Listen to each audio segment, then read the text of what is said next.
बात तब की है जब मैं 3 या 4 साल का रहा होऊंगा।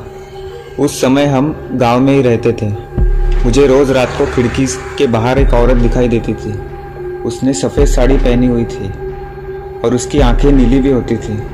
वह मुझे बुलाती थी। मैं बहुत डर जाता था और अपनी माँ को पकड़कर सो जाता था।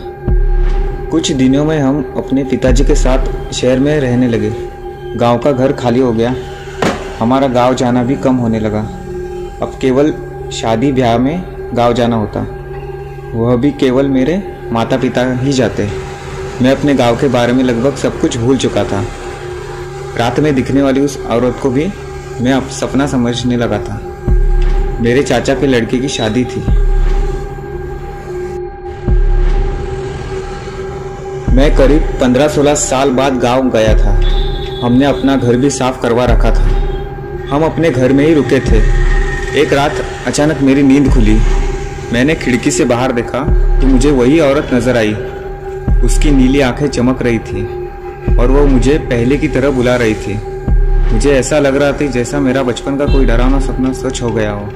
मैं काफ़ी डर गया और भगवान को याद करने लगा। मैंने जल्दी से खिड़की बंद कर दी। उस रात मुझे नींद नहीं आई। मैं अगले दिन से अपने घर पर नहीं सोया। उसके बाद से मैं गाँव भी नहीं गया। धन्यवाद।